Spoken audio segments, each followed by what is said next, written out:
Vamos continuar então. Olha só, no vídeo anterior eu mencionei para vocês aqui que a gestão gerencial é baseada na eficiência, eficácia e eu disse efetividade.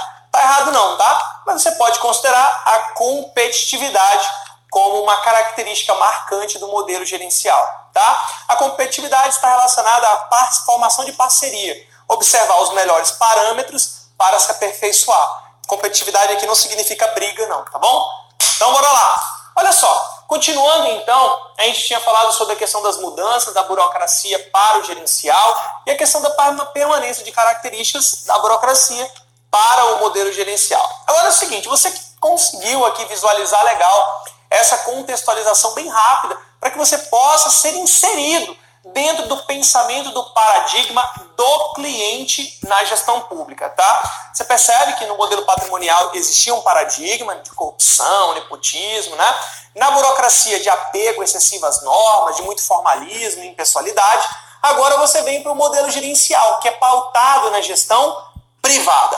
E aí eu quero te apresentar esse tópico aqui, que são modelos da nova gestão pública, ou NGP. Pode aparecer NGP, tá, para você na sua prova. E o que significa nova gestão pública? E ela se refere ao modelo gerencial. E eu quero te apresentar a evolução do modelo gerencial no mundo. E assim trazer o paradigma do cliente na gestão pública para você responder as questões, tá? Então, olha só. No modelo gerencial no mundo, existem 3 formas de pensamento, tá? Existe o gerencialismo puro, existe o consumerismo e existe o Public Service Orientation, ou PSO, tá? Então, olha só, cada modelo desse daqui se diferencia em pequenos aspectos, porque os 3 são modelo gerencial. Por que a gente fez a contextualização anterior? Para que você consiga visualizar o que é modelo gerencial. Eu preciso disso. Eu preciso que você compreenda a diferença do gerencial para os modelos anteriores. Assim, você criando um histórico para poder pensar de forma paradigmática.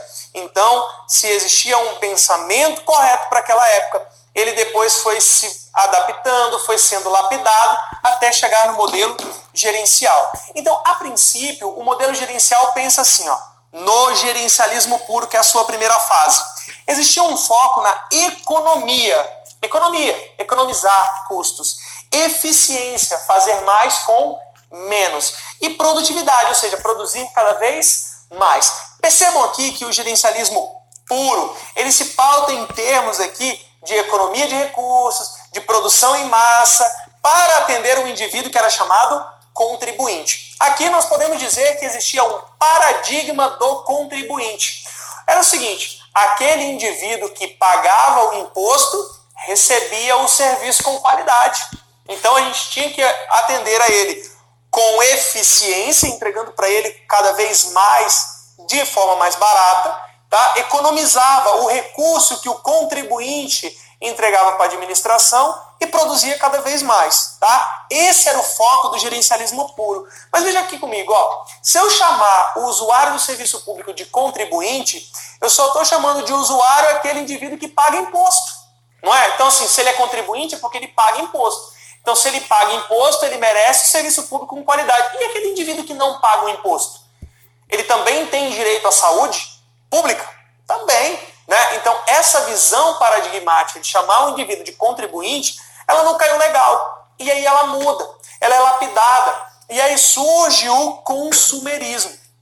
O consumerismo, o foco deixa de ser nessas características anteriores e agora passa a ser o foco na qualidade, entregar algo melhor para o usuário.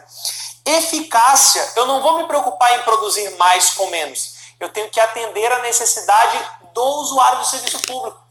Agora nós temos a flexibilidade, ou seja, eu não ofereço o mesmo serviço para todo mundo.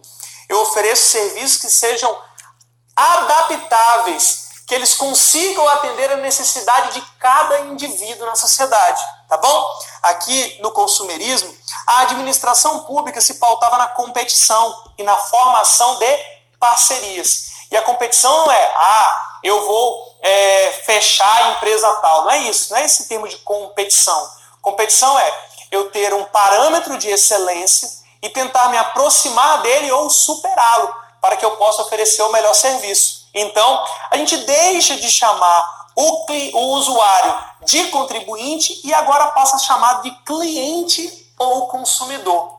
Como a gente passa a chamar agora o indivíduo de cliente, surge aqui no consumerismo o paradigma do cliente na gestão pública. Então, se te perguntar na prova qual é o momento que surge o paradigma do cliente na gestão pública, é no consumerismo, dentro da evolução do modelo gerencial. Beleza? Então, agora o indivíduo ele é visto como cliente. Cliente ou consumidor. Então, vamos imaginar que você está sendo atendido pelo serviço público. Então, você é cliente do serviço público. Agora, imagina que você tomou posse no seu cargo e você agora não quer mais ser atendido num posto de saúde pública. Não. Você não quer ir para um hospital público, você quer ir para um hospital privado. Aí você faz o quê? Faz um plano de saúde, bacaninha, você tem essa opção. Mas veja bem, se acontecer algum acidente contigo, você vai ser levado diretamente para o hospital privado? Não, às vezes eles vão te levar para o público e você tem que ser atendido? Com certeza. Mas se você tem plano de saúde no privado, você não é cliente do privado? Então, olha só essa confusão. Agora, no chamar o usuário de contribuinte e agora passa a chamar de cliente ou consumidor. Como a gente passa a chamar agora o indivíduo de cliente, surge aqui no consumerismo o paradigma do cliente na gestão pública. Então, se te perguntar na prova qual é o momento que surge o paradigma do cliente na gestão pública, é no consumerismo, dentro da evolução do modelo gerencial. Beleza? Então, agora o indivíduo ele é visto como cliente ou consumidor. Então, vamos imaginar aqui uma situação. Você está sendo atendido pelo serviço público. Então, você é cliente do serviço público. Agora, imagina que você tomou posse no seu cargo e você agora não quer mais ser atendido num posto de saúde pública. Não. Você não quer ir para um hospital público, você quer ir para um hospital privado. Aí você faz o quê? Faz um plano de saúde, bacaninha, você tem essa opção. Mas veja bem, se acontecer algum acidente contigo, você vai ser levado diretamente para o hospital privado? Não, às vezes eles vão te levar para o público e você tem que ser atendido? Com certeza. Mas se você tem plano de saúde no privado, você não é cliente do privado? Então, olha só essa confusão. Agora, no consumerismo, todos os indivíduos, os indivíduos são chamados de cliente. E a ideia de cliente é só aquele que usufrui do serviço. E eu tenho na administração pública o atendimento de todas as demandas, mesmo aquelas que não se interessam pelo serviço público. Então eu não posso chamar todos os indivíduos de cliente ou consumidor, porque nem todos consomem o serviço público, mas mesmo assim têm direito a ele. Beleza? Então, essa visão, ela não é mais aplicada. E aí nós evoluímos a visão do paradigma do cliente. Então, surge o Public Service Orientation, ou o PSO.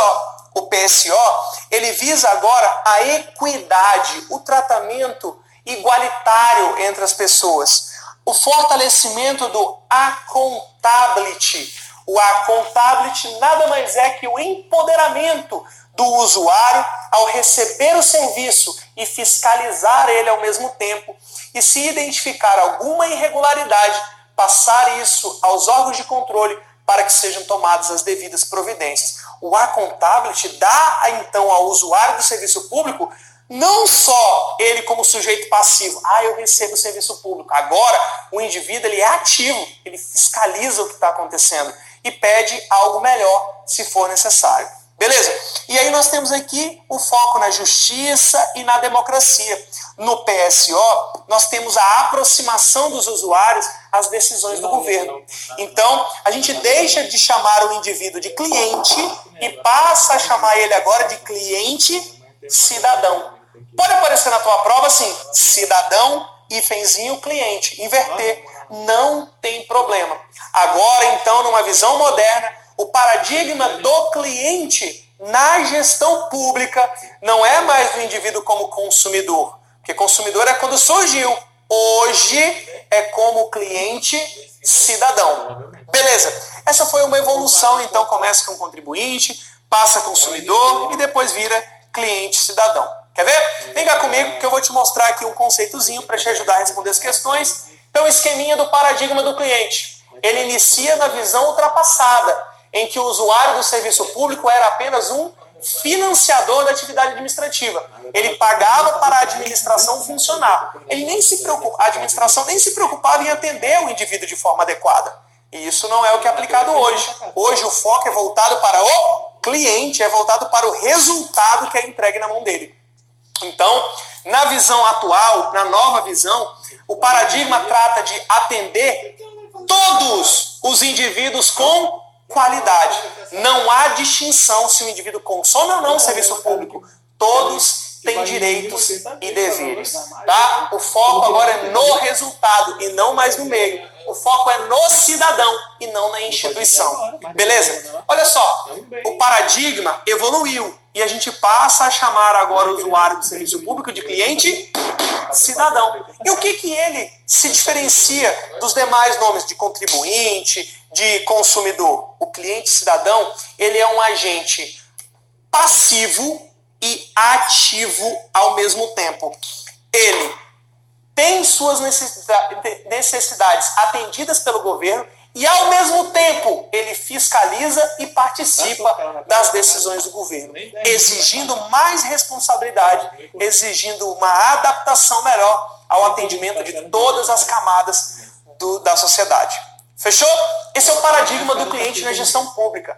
Sabe o que eu quero que você faça? Faça questões para você gabaritá-las e entender melhor ainda como pode vir na sua prova.